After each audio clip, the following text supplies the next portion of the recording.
So the Toyota 7 race car was developed for Group 7 racing. It debuted in 1968, but every year they had a new version. And in 1970, what we have is the last version of this car called the 578A, where it had a twin turbocharged V8 making 800 horsepower. And unfortunately, Toyota withdrew from racing because they were pursuing more fuel-efficient cars instead of burning gasoline on tracks. But the chassis did win, I believe, nine races. All right, so let's see what we have by ChoroQ.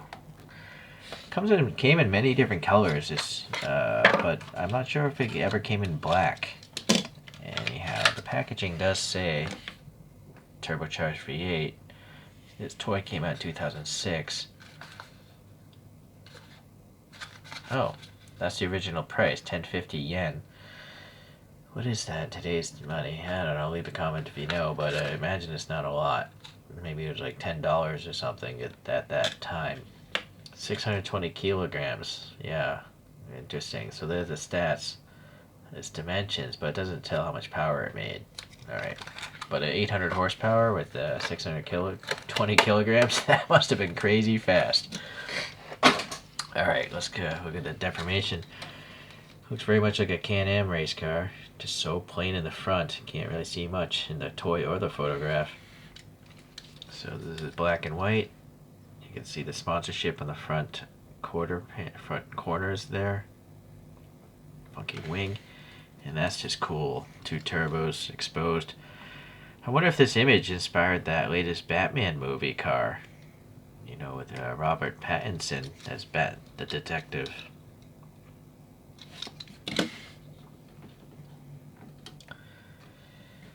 Very well. Let's see what's going on here.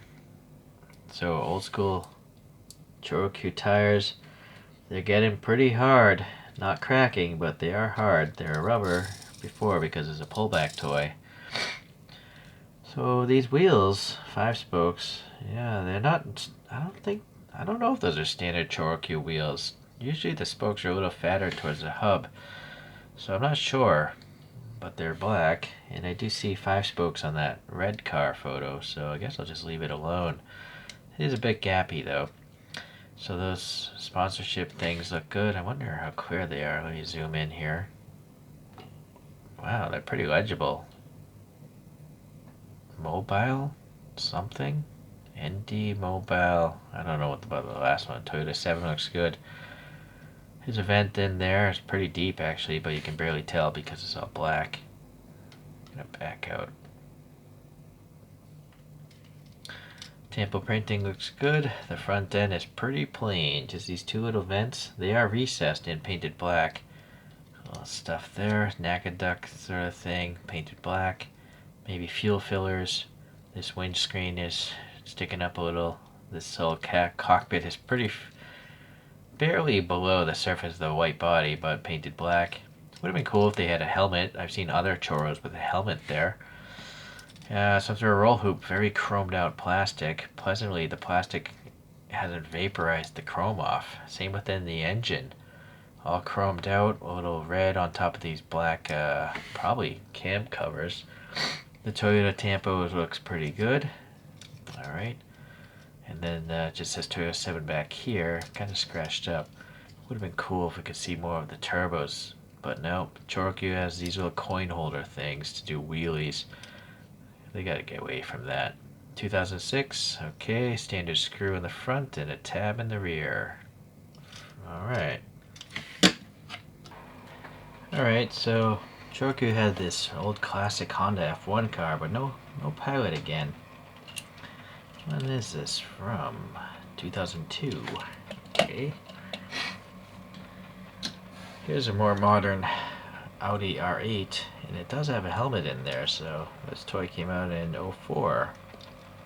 I think, yeah. I guess the same year the car raced. And then there's a cartoon show called Valiant, but this is a Panos LMP car, and it's, well, unfortunately it's not dated when it came out. It was a set along with this thing. There's Valiant or whatever. And so helmet again. This is a Zyker or something? No, a Vola B98. So not too many open cockpit race cars by ChoroQ. They've done F1 cars as well, like more modern ones. But as far as like these Can-Am, Le Mans prototype things, not too many. So it would have been cool if they just took this helmet, right, and put it in there. But maybe they decided, maybe these came out later, right? Yeah, anyhow. Boy, I'm getting allergies. Well, it's pretty cool. I never knew about this car in the real world. I didn't know about it at all. It's just through collecting toys that I sometimes learn about reality. So, interesting to know that Toyota had this thing, but they pursued fuel emissions and anti-air pollution instead of competitive racing. I guess that's a good thing. Thanks for watching. We'll see you in the next video.